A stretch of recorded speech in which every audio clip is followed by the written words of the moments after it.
क्यों स्वागत है साहित्य सहचर के इस नया यूट्यूब प्लेटफॉर्म पर। मैं हूं आदित्य, वर्तमान में रिसर्च स्कॉलर हूं। 2020 में 99.99 परसेंटाइल के साथ जेआरएफ हुआ था और अभी देश के बहुत बड़े इंस्टीट्यूट के में पीएचडी कर रहा हूं। क्योंकि मैं नाम जाहिर इंस्टीट्यूट का नाम जाहिर नहीं कर सकता हूं, वैसे जो छात्र हमसे पहले जुड़े हुए हैं वो जानते होंगे कि मैं कहां से पीएचडी कर रहा हूं। तो आप ये मानिए कि देश में हिंदी के लिए सबसे बड़े संस्थान क्या है और कौन सा है, वहीं से पीएचडी कर रहा हूं। ओके, क्योंकि रिसर्च स्कॉलर्स के साथ कुछ टेक्निकल इशू रहता है तो वो इसी वजह से मैं बचते रहता हूं कि इन सारी बातों से कि यूनिवर्सिटी का नाम जाहिर कर दिया है। आप वैसे भी हमारा बैकग्राउंड देख करके समझ सकते हैं कि मैं कहाँ हूँ, कैसे बात कर रहा हूँ। ओके, इतनी ग्रेडनी हमारे यहाँ है। तो अब हम बात करने जा रहे हैं कि टीजीटी पीजीटी और 6 to 8 हिंदी की तैयारी कैसे करेंगे। देखिए, आपको बहुत पढ़ने की ज़रूरत नहीं है। आप लोग यदि नए हैं तो क्वेश्चंस देख लीजिए। पीवाईक्यू आपके पास 9 सेट पड़ा हुआ, टीआरई 1.0, 2.0 और 3.0 में कुल मिला के 6 to 8 टीजीटी और पीजीटी मिला के 3 एग्ज़ाम हुआ था। तो आपके पास 3 × 3 9 हो गया, 9 सेट पड़ा हुआ है। और 6 सेट मैं टेलीग्राम चैनल पे भेज दिया हूँ। यदि आप लोग भी टेलीग्राम से नहीं जुड़े हैं तो जुड़ जाइएगा, लिंक दे दूंगा डिस्क्रिप्शन में। व्हाट्सएप ग्रुप का भी लिंक दे दूंगा डिस्क्रिप्शन में। तो पेपर आप पहले देख लेंगे। पेपर आप जब देखेंगे तो आपको पता चलेगा कि गद्यांश के जो प्रश्न हैं वो 20 लिए जाते हैं, व्याकरण के सामान्यतः 30 प्रश्न होते हैं और साथ ही साथ हिंदी साहित्य के इतिहास से, काव्यशास्त्र से सामान्यतः 30 प्रश्न रहते हैं। तो 30 + 30 + 20 60 + 20 80 हो गया प्रश्न हिंदी साहित्य के। इस तरह से हिंदी साहित्य कंप्लीट होता है। ओके, तो गद्यांश के लिए हम गद्यांश के लिए कहाँ से पढ़ेंगे ये पहले बता देते हैं। ठीक है, ओपन एयर में बात कर रहा हूँ तो हो सकता है कि कुछ डिस्टर्बेंस भी हो, तो कोई बात नहीं, आप लोग थोड़ा सा ये संभालिएगा। ओके, तो चलिए गद्यांश कहाँ से पढ़ेंगे। गद्यांश के लिए आपको क्या करना है, नेट जेआरएफ का जो एग्ज़ाम होता है उसमें गद्यांश हर साल पूछा जाता है, उसको अलग से करने की ज़रूरत नहीं है। मैं हर दिन कोशिश करता हूं कि आप लोग को गद्यांश भेज दूं। ठीक है, पर डे एक गद्यांश मैं भेजते रहता हूं टेलीग्राम ग्रुप में, बस उससे प्रैक्टिस कर लीजिए और नेट जेआरएफ की चीज़ों को छूने की ज़रूरत नहीं है, सिर्फ उतना। ओके, उसके बाद आपको 30 नंबर हिंदी और 30 नंबर व्याकरण की तैयारी कहाँ से करनी है। तो व्याकरण की तैयारी आपको कहाँ से करनी है ये मैं पहले बता देता हूँ। आपको पता होगा कि यदि बिहार से आप ये वीडियो देख रहे हैं तो आपके यहाँ भारतीय भवन, आपके यहाँ के, या मैं भी बिहार से ही हूँ तो मैं जानता हूँ कि वहाँ भारतीय भवन किस तरह से चलता है। ओके, तो भारतीय भवन पब्लिकेशंस के माध्यम से जो व्याकरण पब्लिश किया गया है वासुदेव नंदन जी का, तो वो आप ज़रूर रखेंगे अपने पास। ओके, उससे ही पढ़ना है पहले आपको।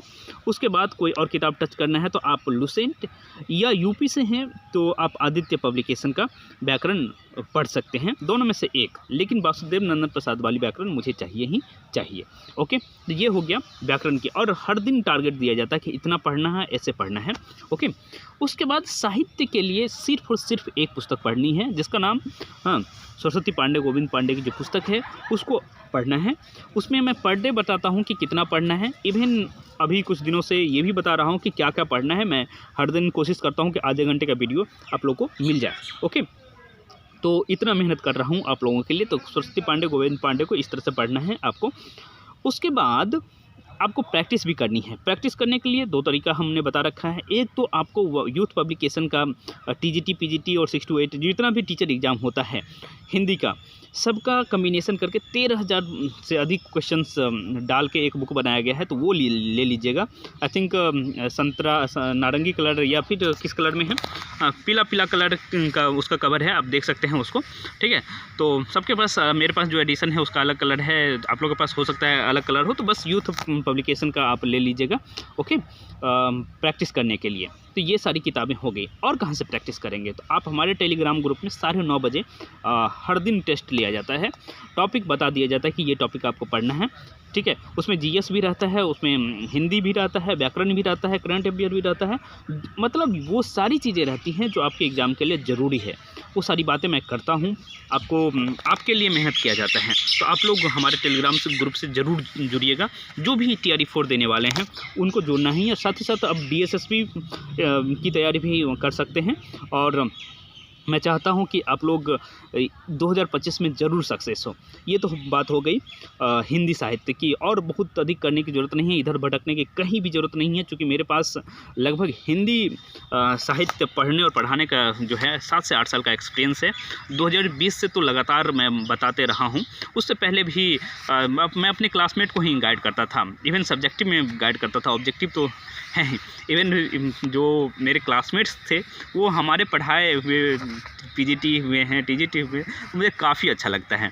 ठीक है, इवन कई ऐसे छात्र हैं जो हमारे साथ नेट जेआरएफ की तैयारी करते थे। हाँ, उनमें से कुछ का नेट नहीं निकला या फिर जेआरएफ नहीं हुए, तो वो बीएड कर लिया और वो फिर हमसे मार्गदर्शन लिए और फिर अभी बिहार में शिक्षक हैं। इवन कई छात्र ऐसे हैं जो बिहार में पहले शिक्षक हुए, फिर ईएमआरएस में उनका रिजल्ट हुआ तो वो ईएमआरएस चले गए।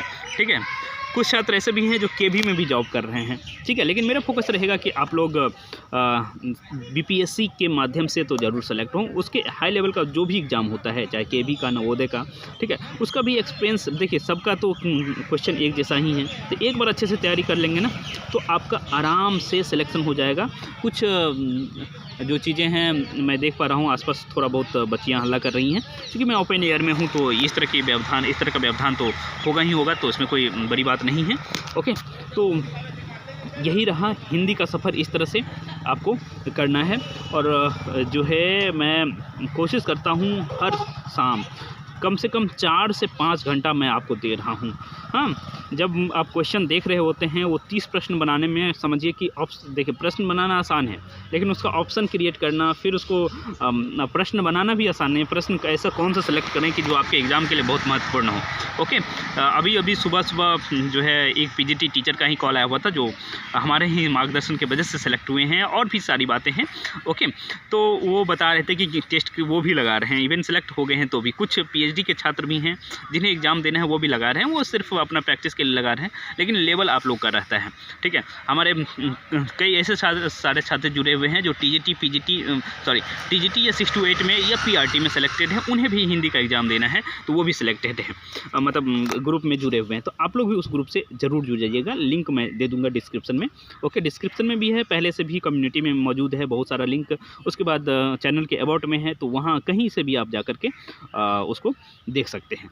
तो इस तरह से आप हिंदी का सफ़र कर सकते हैं। तो जुड़िए हमारे साथ, बहुत अच्छा लगेगा, क्योंकि आप इधर-उधर भटकेंगे तो जिनके पास मैं जो क्या बताऊँ, 12 बजे रात में एक बच्ची मुझे मैसेज करती है कि सर, मैं यदि TRE 2.0 में आपसे जुड़ गई होती तो मेरा सिलेक्शन हो गया होता।